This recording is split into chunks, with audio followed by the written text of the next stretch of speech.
Qu'est-ce que l'imprimante 3D?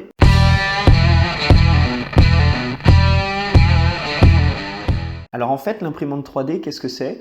Eh ben, c'est la possibilité d'imaginer un objet, de le designer sur l'ordinateur, sur l'informatique, et ensuite de pouvoir le créer sous une forme 3D. Donc son nom l'indique, une imprimante, donc comme une imprimante classique sur une feuille de papier, vous allez retrouver du coup une tête de lecture, une tête d'impression qui va venir imprimer sur une feuille. Et ben là en l'occurrence, on va jouer sur le volume, mais sinon le principe c'est exactement le même. Alors, aujourd'hui, je vais vous expliquer les bases, les principes, les fondamentaux de l'impression 3D. Si ça vous plaît, laissez-les-moi en commentaire des petits messages et puis je vous expliquerai un petit peu comment aller plus loin dans l'explication et comment avoir des réglages encore différents. L'impression 3D, franchement, vous pouvez rester pendant des heures et des heures. Il va falloir vraiment que vous en fassiez pour que vous arriviez à des résultats qui soient satisfaisants ou voire très satisfaisants. Donc, première chose à avoir, un ordinateur. Peu importe la puissance, ça va nous servir uniquement pour générer le fichier à envoyer dans la machine. Ensuite, une imprimante 3D et du film. Alors, l'imprimante 3D. Mon modèle à moi, c'est une Under 3 de la marque Creality. Donc, je trouve que c'est un excellent rapport qualité-prix, même à l'heure actuelle. Ça reste une imprimante sous les 200 € qui va vous apporter entière satisfaction dès la sortie de la boîte. Le montage est très simple, il n'y a pas grand chose à monter et franchement, vous la paramétrez hyper facilement. Il y a beaucoup de personnes qui l'utilisent. Donc, si vous avez un petit souci, vous retrouvez des pièces détachées, vous retrouvez une communauté qui va vraiment pouvoir vous aider à trouver la solution. Donc, on revient sur la Creality. Toutes les imprimantes sont, on va dire, très similaires. Hein. Donc, certaines ont des particularités un petit peu différentes. Ce qu'il va falloir que vous regardiez quand vous allez choisir votre imprimante 3D, c'est quels sont les volumes d'impression que vous allez vouloir imprimer. En l'occurrence, la taille du plateau. Donc le plateau, c'est ça. Donc le mien fait 235 par 235. Donc en fait, j'ai la possibilité d'imprimer des objets jusqu'à une largeur et une profondeur de 235 et j'ai la possibilité d'imprimer sur une hauteur de 250. Donc en fait, c'est le volume d'impression. Largeur, profondeur, hauteur. Donc X, Y, Z. Donc ensuite, vous avez un plateau. Donc c'est là-dessus que l'impression va venir se faire. Ce plateau est mobile, donc via un petit moteur qui est derrière. Et du coup, il va avancer et reculer pour justement venir faire le dépôt de fil. Ensuite, vous avez une tête d'impression qui elle aussi est mobile. Elle va venir coulisser sur son axe via un petit moteur qui est ici. Et ensuite, vous avez un troisième moteur qui est l'axe de la hauteur, qui est une vis sans fond qui est juste derrière. Et en fait, ça permet de faire varier la hauteur. Et le dernier moteur que vous avez dans une imprimante 3D, c'est le moteur qui est juste ici derrière, qui sert à pousser le fil. La bobine de fil est en haut. Donc la bobine de fil, vous en voyez, là je vous en ai montré plusieurs exemples. Vous avez du fil un petit peu particulier. Donc le bleu qui est en haut, vous le retrouvez de toutes les couleurs, du bleu, du noir, du jaune, du vert, toutes les couleurs. Là, j'ai une belle bobine de bleu ciel. En dessous, vous avez une bobine qui va changer de couleur en fonction de là où vous êtes sur le fil. Donc là, en l'occurrence, on est sur du vert. Et plus le fil va se dérouler, et plus la couleur va changer. Ça va vous permettre de faire des choses, on va dire, en arc-en-ciel, où quand votre figurine va s'imprimer, elle va s'imprimer d'une couleur différente à chaque fois. Et celui du bas, c'est du bois. Donc c'est un filament de bois qui va me permettre de faire justement des imitations bois, des choses comme ça. Celui-ci qui est devant, c'est du rouge, bleu ciel et vert. Voilà un petit peu pour ce que vous avez besoin. Un ordinateur pour générer le fichier, le code. Une imprimante 3D sortie de carton, sortie d'usine, vous avez à la monter. Par contre, elles ne sont pas montées quand elles arrivent. Il faut que vous montiez les bras, mais rien de compliqué. Bobine de fil. Ensuite, livré... pas toutes, je sais que certaines imprimantes ne livrent pas, mais vous allez avoir des outils. Donc en l'occurrence, vous êtes obligé d'avoir une spatule. Ça va être pour décoller votre impression quand vous allez avoir terminé l'impression. Et ensuite, obligatoire aussi également, la petite pince très fine ici, la pince coupante, qui va vous permettre de couper les supports quand vous aurez besoin d'en faire. Les clés sont fournies, ainsi que le tournevis pour le montage complet. Vous n'avez pas besoin d'avoir d'outils différents que ce qui est livré dans la boîte pour monter cette imprimante. L'imprimante est équipée de sa propre alimentation et sa propre gestion, on va dire, électronique. Donc, elle n'a pas besoin d'être reliée informatiquement à l'ordinateur.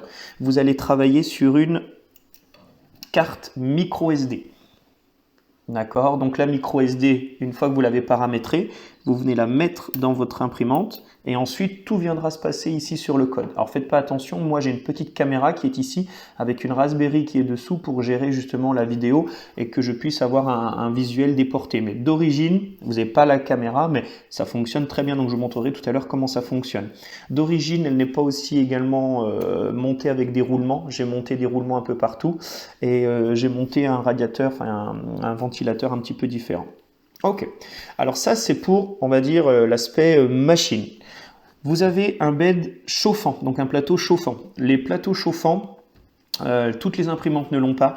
Le plateau chauffant va avoir une grosse particularité, un gros avantage, c'est que du coup ça va être la première couche que vous allez faire, c'est la plus importante.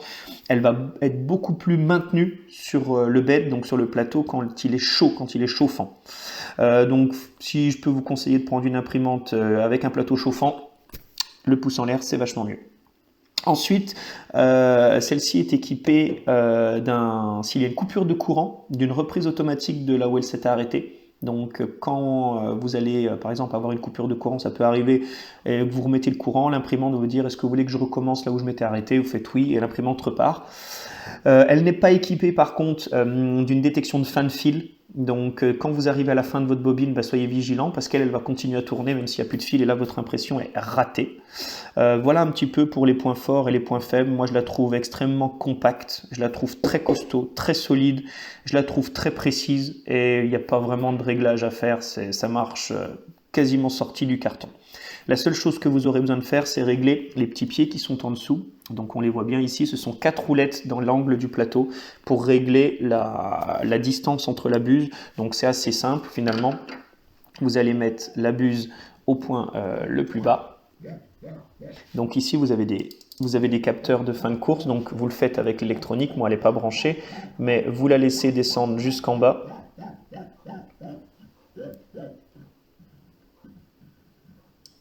Voilà. Hop. Et ensuite, vous allez régler avec une feuille de papier la distance entre le plateau et la tête d'impression. Et pareil sur les 4 angles. Voilà. Pour que ce soit vraiment exactement à la bonne dimension. Et ensuite, une fois que ça c'est fait, là vous êtes tranquille et vous allez pouvoir imprimer correctement. Le plateau est en Bultec, je crois que c'est ça. Hein. Donc, vous pouvez le retirer, le plier et clac, vous pouvez enlever votre impression. Alors moi, je ne l'utilise pas souvent ça, je le décolle directement de dessus, mais si vous voulez retirer ça, ça fonctionne aussi. Voilà un petit peu pour le tour. Donc du bobine, du fil. Alors le fil, on existe de toutes les sortes. Hein. Moi, je vous conseille le PLA pour commencer. Donc en l'occurrence de chez Ice Filament, moi j'aime bien me fournir là, donc c'est du PLA.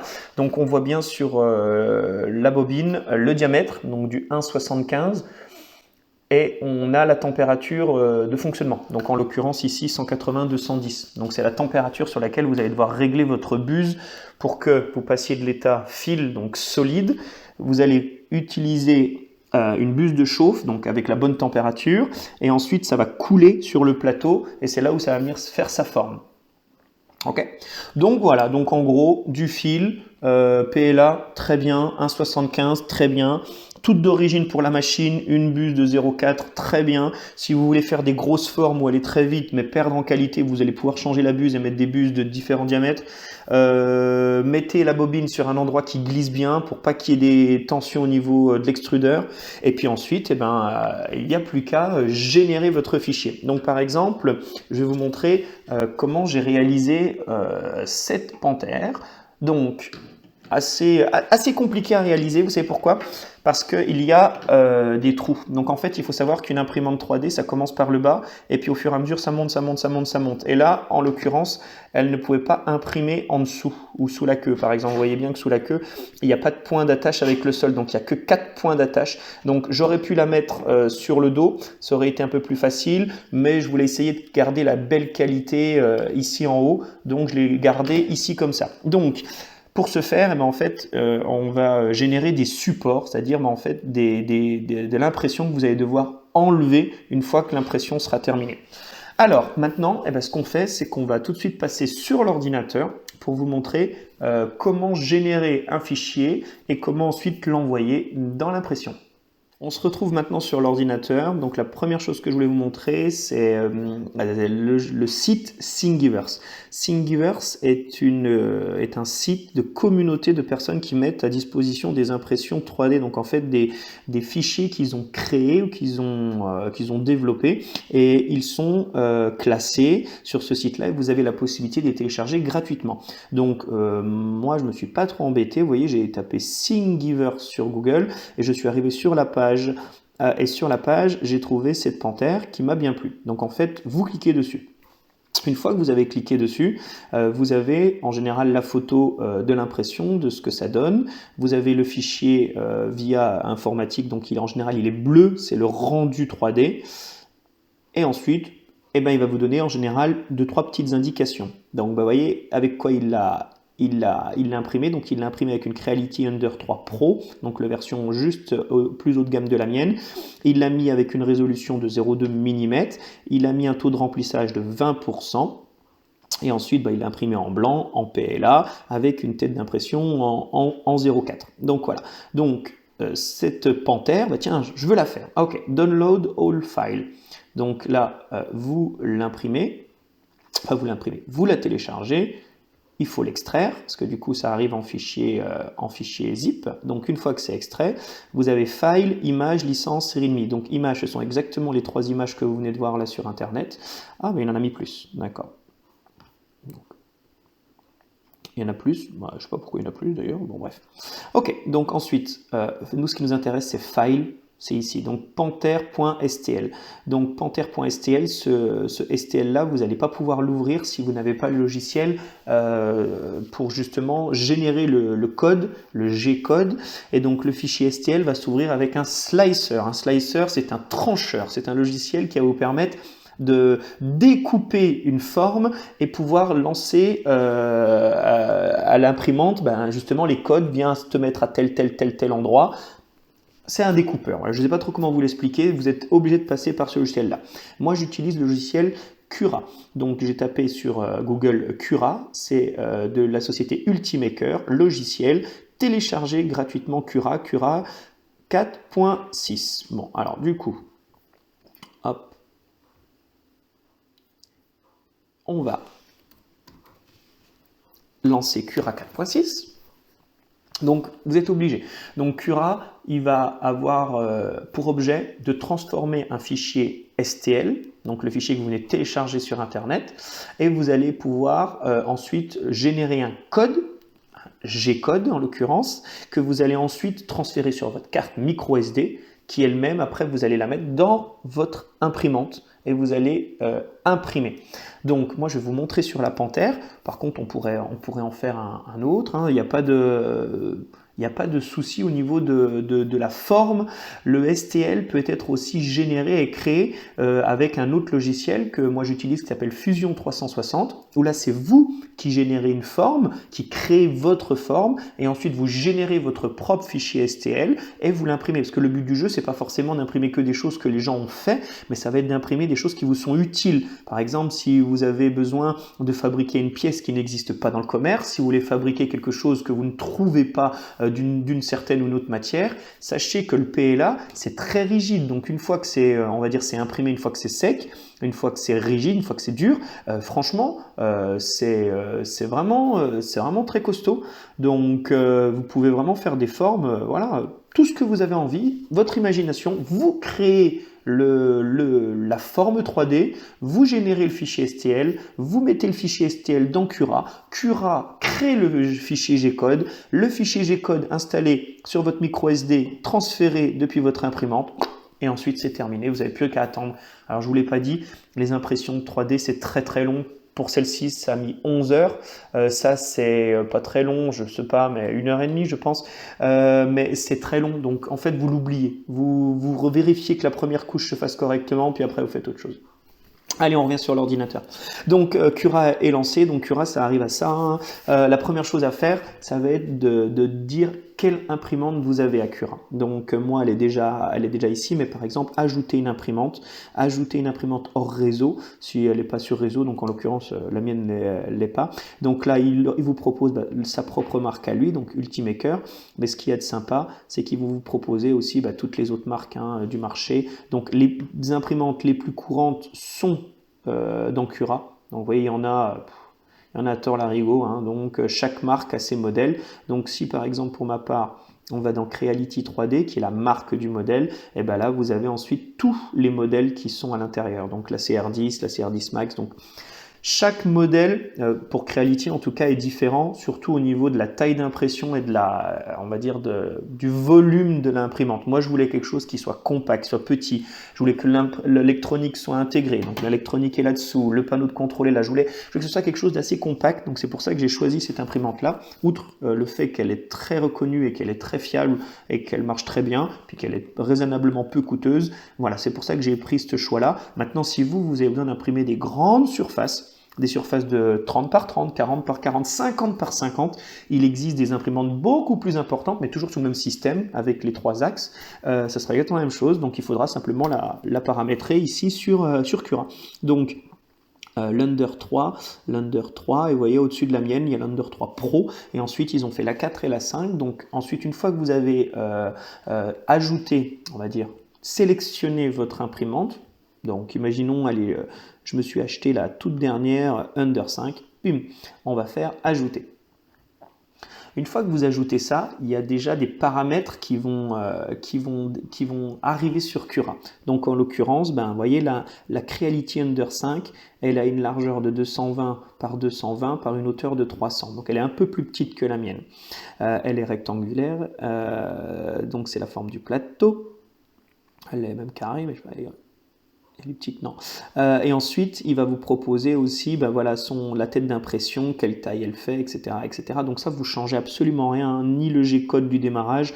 Le G-code du démarrage, c'est une petite, on va dire, un petit mouvement que Cura lance avant de faire votre impression pour vérifier que tout va bien. Donc en gros, la remise à 0 de tous les axes, vérifier que l'extrudeur fonctionne. Moi, pour ma part, elle me fait un petit trait ici sur le côté pour vérifier que tout fonctionne, et ensuite à la fin elle vient se terminer, elle vérifie, elle rétracte un petit peu le fil, et ensuite elle vérifie ses placements. Donc voilà, ensuite vous faites suivant. Donc moi je vais pas le faire parce qu'en l'occurrence ça me servira à rien. L'extrudeur, vous touchez à rien, diamètre c'est bien du 1,75, on touche à rien du tout. Donc voilà, donc il me l'a quand même ajouté. Donc hop, gérer les imprimantes, on va aller enlever la Under 5 et on va garder la Under 3. Voilà. Donc voilà, maintenant ici vous avez matérialisé exactement le volume d'impression de mon imprimante. Donc là c'est ce qu'elle est capable de faire. Donc on va aller faire ouvrir, donc là, et on va aller chercher notre Panther. Donc notre Panther, voilà, notre fichier STL, le voilà. Donc maintenant vous voyez, elle l'a placé automatiquement, les pattes au sol, bien au milieu de mon imprimante. Voilà, là c'est comme elle fait d'origine. Donc ce qu'il va falloir qu'on regarde, c'est déjà si elle est bien placée. Donc elle est bien placée au sol. Et vous voyez, il y a du rouge dessous. Le rouge, ça veut dire attention mec, là je ne vais pas être capable d'imprimer parce qu'il y a du porte-à-faux, il y a du vide. Donc quand je vais déposer mon fil, finalement le fil il va tomber, il ne va pas s'accrocher. Donc il va falloir qu'on fasse des réglages un petit peu différents. Donc je vous explique quand même un petit peu comment ça fonctionne. Donc ici pour ouvrir votre logiciel STL, ici, c'est le type d'imprimante. Ici, c'est le fil, donc en l'occurrence du PLA, avec une tête d'impression d'origine de 0,4. On peut changer les têtes d'impression. On peut changer aussi le fil. Si vous n'avez pas du PLA ou si vous avez des marques un petit peu spécifiques, vous pouvez aussi. Et ensuite, ici, vous avez tout ce qui est réglage. on va dire réglage et paramètres de Cura du slicer. On va revenir après dessus. Pour l'instant, on va s'attarder à ici. Donc là, elle est pas sélectionnée. Et quand vous voyez, quand vous sélectionnez, toc, parce que je ne vous l'ai pas dit, mais vous pouvez mettre plusieurs, on pourrait mettre 3 panthères, par exemple, l'une à côté de l'autre, pour que ça fasse les 3 en même temps. Donc là, j'ai sélectionné cette forme-là, et donc là, vous allez pouvoir la déplacer via les axes X ou Y. Donc, hop, on voit bien que ça change au niveau du X, on voit bien que ça change au niveau du Y, et on voit bien que ça change au niveau du Z. Donc, en gros, le Y, le X et le Z. Vous voyez, on retrouve exactement la même chose. Donc là, on va bien se remettre à 0 de partout. Hop. Et hop. Ok, le bouton juste en dessous, c'est pour l'échelle. Donc là, on voit bien que votre figurine, elle va faire en longueur, donc la panthère, elle va faire 10 cm. Elle va faire en hauteur 3,6, elle va faire en largeur 2,6. Donc vous voyez, moi c'est quelque chose que je voulais faire un peu plus gros. Donc ce que vous pouvez faire, vous pouvez mettre par exemple, si vous voulez qu'elle soit plus grosse, vous mettez 150%, et là toute la forme grossit. Au contraire, vous pouvez mettre 50% si vous voulez que ce soit un petit peu plus fin. On va la réinitialiser, on va la remettre à 100% telle qu'elle a été designée. Ensuite ici, ça va être pour les pivots. Donc vous pouvez la faire pivoter dans tous les sens. D'accord, donc je vous montre un petit peu. Si vous voulez, là il ne faut pas la toucher, hein, mais si vous voyez que vous avez un objet qui a besoin d'être replacé correctement, par exemple si on avait voulu la mettre sur le dos, ben moi j'aurais fait ça, hop là, j'ai pas cliqué sur le bon, voilà, et là je lui aurais mis une rotation de 190 degrés vers le bas, et je l'aurais mis comme ça. Mais en l'occurrence, là on n'est pas, hop. Effectivement, il l'a mis bizarrement. Voilà. Et, il faut la laisser comme ça en l'occurrence. En fait, il faut que vous ayez le maximum de points d'accroche en bas sur le bed. Ensuite, les symétries. Donc, c'est pareil. Vous allez pouvoir changer carrément si vous voulez que ce soit la patte droite. Si vous voulez, par exemple, si vous voulez faire 2 panthères, une avec la patte droite en avant et l'autre avec la patte gauche en avant, et bien hop, vous faites ça, et là vous aurez l'autre patte, d'accord? Donc ça vous permet de faire des formes un petit peu bizarres. Voilà. Ensuite, ici, alors je ne l'ai pas encore utilisé, c'est le nouveau Cura, ça, mode normal, imprimé comme support, je ne sais pas ça, donc je ne vais pas trop vous expliquer, je ne vais pas trop m'aventurer là-dessus, et voilà. Donc ensuite, une fois que vous avez placé votre objet correctement via l'ordinateur, il va falloir qu'on lui dise, ben tiens, avec quoi tu imprimes, comment tu imprimes. Donc voilà, la qualité. Alors, vous avez ici, d'origine, Super Quality, donc en 0,12 mm, donc ça va être très long, par contre vous allez avoir une qualité vraiment irréprochable. Dynamique en 0,16. Ensuite, standard 0,2 et low quality 0,28. Moi, j'ai un autre profil parce que du coup, quand je filme avec Octolapse, ça me permet d'avoir une découpe un peu différente. Donc, on récapitule. J'ai une buse de 0,4, donc 0,4 mm. Donc, en fait, il va falloir qu'on soit toujours sur un multiple de 0,4. Donc, 0,12, 0,16, 0,20, 0,28. En gros, il va falloir que ça soit toujours dans ces multiples-là. Si vous aviez, par exemple, une buse, bah tiens, on va mettre une buse de 0,6.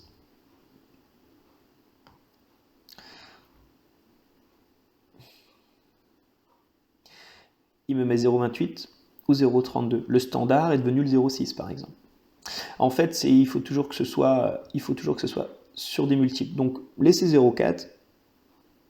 Voilà.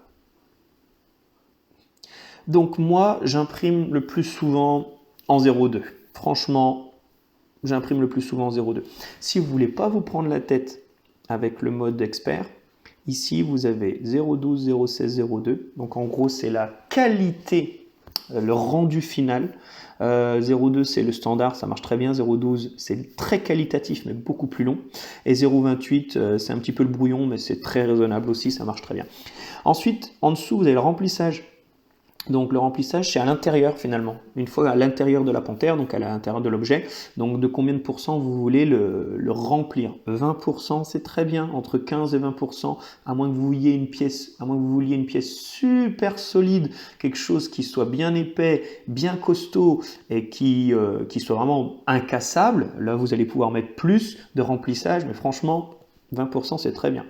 Et donc nous, il va falloir qu'on génère des supports, c'est obligatoire.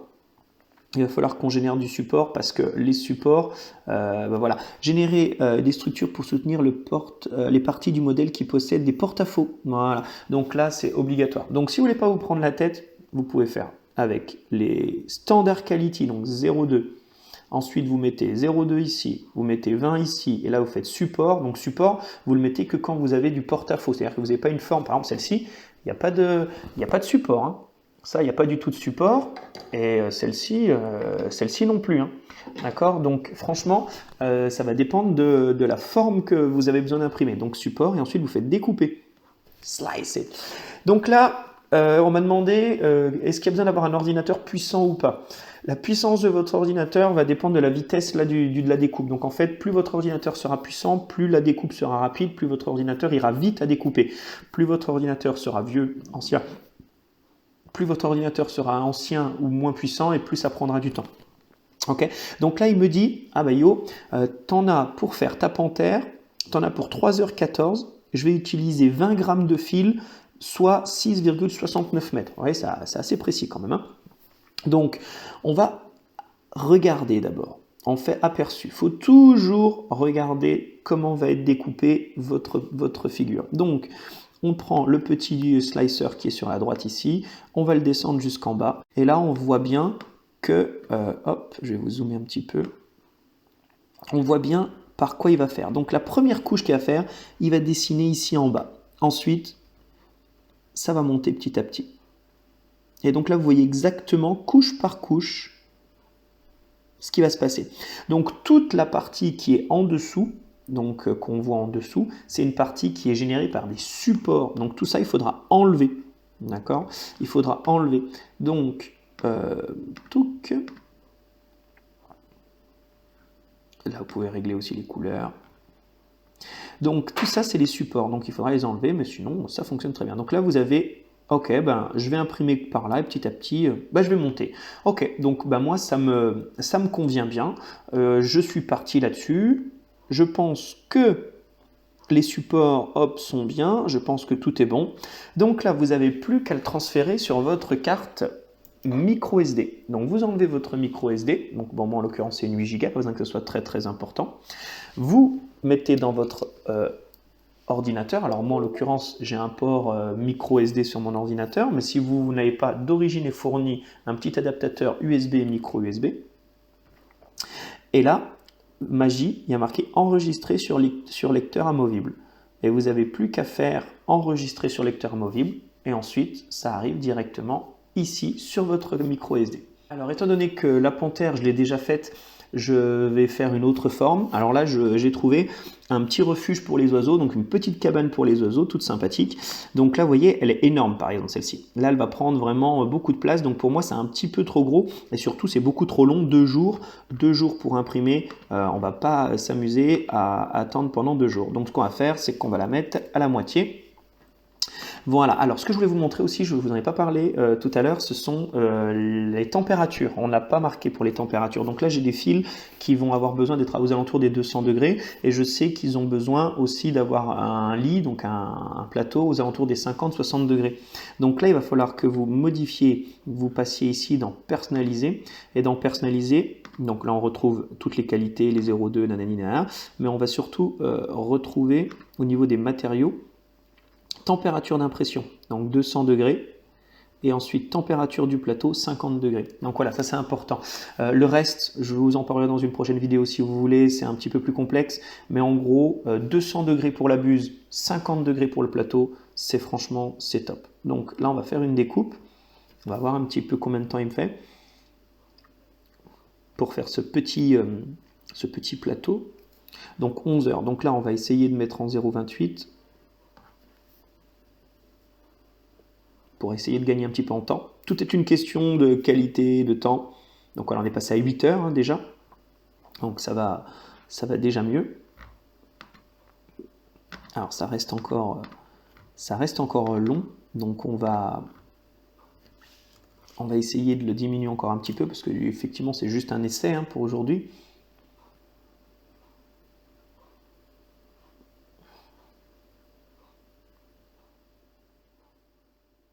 Voilà, par exemple, 1h15. Donc 1h15, c'est très correct. Donc là, enregistré, donc je suis en 0,28, j'ai 20 de remplissage, j'ai pas de support, hein, pour celui-là, il n'y a pas besoin de remplir l'intérieur.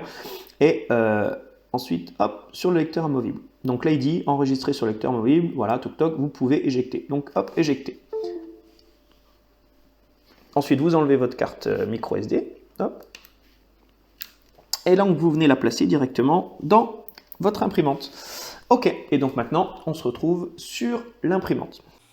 Bien, maintenant que l'imprimante est connectée juste au courant, hein, j'ai mis la micro SD à l'intérieur.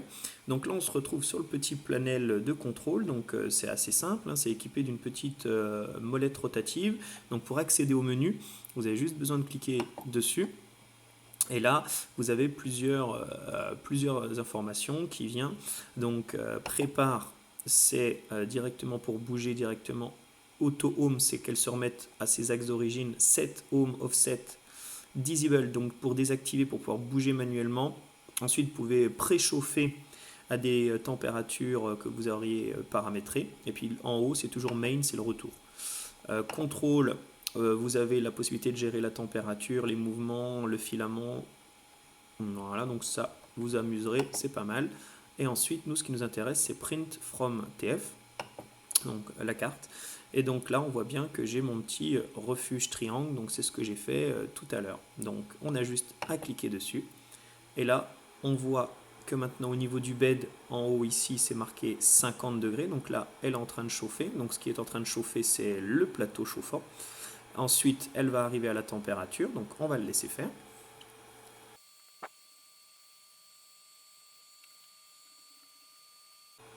Donc là maintenant on arrive à la température du plateau. Donc là le plateau maintenant est bien chaud. Donc si vous posez la main vous sentez que c'est bien chaud. Une fois que les 50 degrés sont arrivés sur le plateau, donc c'est ce que je lui ai donné comme information sur Cura, et bien au niveau de la tête, donc on voit que c'est le petit schéma qui est juste à côté. Donc là en l'occurrence la tête est à 21. Donc hop, maintenant il lui donne l'information 200 degrés. Donc ça c'est pour faire chauffer la tête d'impression. Donc là elle est en train de chauffer. Donc le plateau est à 50 et il va y rester maintenant. Et au niveau ici vous voyez 200 c'est la consigne qui est demandée, 44 c'est la température actuelle. Ensuite les axes, ici pour l'instant il y a des points d'interrogation qui clignotent parce qu'elle n'a pas fait son reset. Ici FR100 c'est la vitesse. Donc la vitesse nous on l'a laissé d'origine à 50 mm par seconde. Ensuite ici c'est la durée et ensuite là ça va être le taux de pourcentage de, on va dire, pour qu'elle soit terminée quoi. Extruder Heating, en dessous vous avez toujours ce qu'elle est en train de faire. Donc là en l'occurrence elle est en train de chauffer la tête d'impression. Donc moi tout ce qui est niveau c'est déjà réglé. Donc maintenant on n'a plus qu'à attendre qu'elle chauffe à 200 degrés et on va voir ce que ça donne.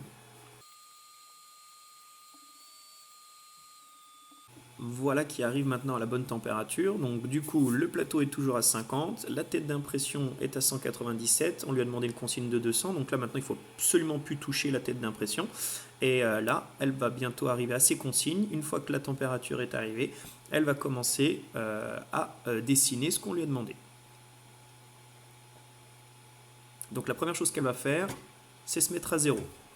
Donc hop, je vous change de vue.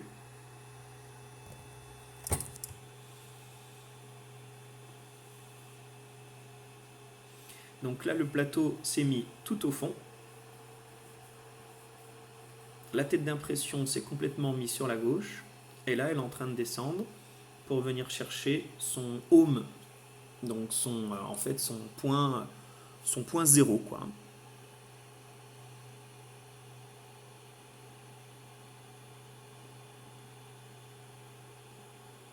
Voilà qui est fait.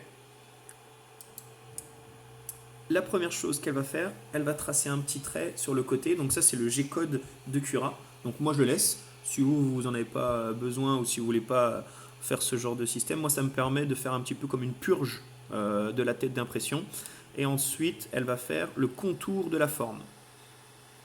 Donc, elle va commencer tranquillement par dessiner 2 fois ou 3 fois, je crois que j'ai mis, le tour de la forme finale. Donc, vous voyez, là, on fait une petite forme. Hein.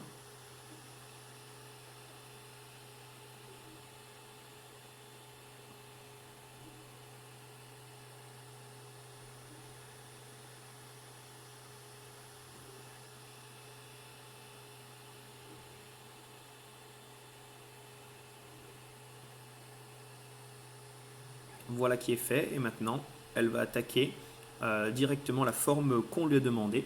Donc là, au niveau de l'afficheur, si on peut regarder ici un petit peu sur l'afficheur, en bas à droite, ici le 0,28, c'est ce qui est important, c'est la hauteur, donc c'est la couche. Donc nous, on lui a bien dit de dessiner en 0,28. Si ça avait été sur Cura en 0,2, elle ne serait pas à 0,28, elle serait à 0,2 en l'occurrence. Et ensuite, le X et le Y, ça bouge tout le temps, parce que c'est on va dire l'emplacement à instant T du plateau et de la buse. Ensuite, en dessous, ça fait 5 minutes qu'on est commencé. On a fait 4% et on est à la vitesse 100%, donc c'est-à-dire la vitesse qu'on lui a donnée. Pour l'instant, le ventilateur ici ne tourne pas. C'est pour ça qu'ici, on ne le voit pas tourner. Mais à partir de la deuxième couche, je crois, ça commencera à tourner. Eh bien, écoutez, je vous laisse avec ça. Et puis, on se retrouve tout de suite après.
Bien, donc là comme on le voit, du coup mon impression est terminée.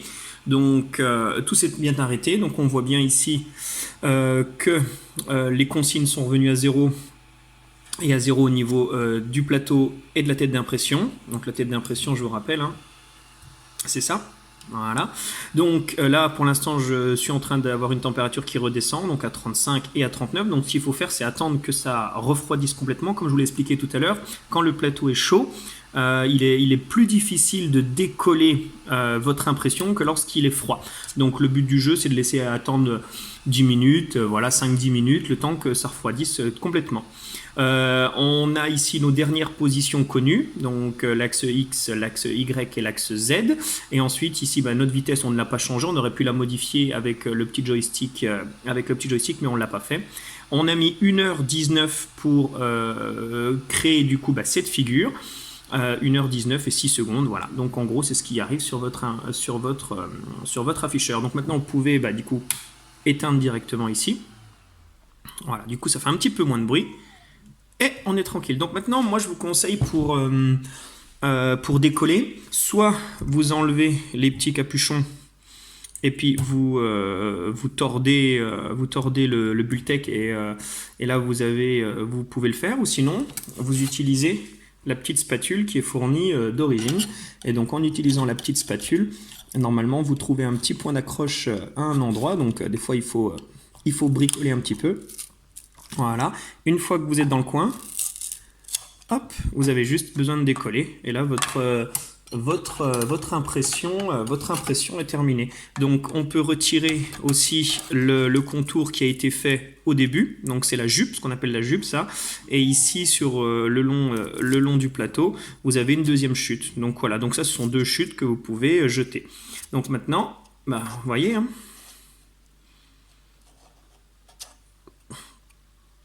On est sur quelque chose. Pourtant, j'ai mis 0,28. Donc, je suis sur quelque chose de très, très, très, très correct. Donc là, vous imaginez bien que je l'ai mis petit pour que ça aille vite. Mais cette structure-là, vous pouvez la faire en taille 100%, ce qui va faire une très, très grosse boîte pour les oiseaux. Donc, vous voyez, là où il y a un petit peu des défauts, par exemple ici,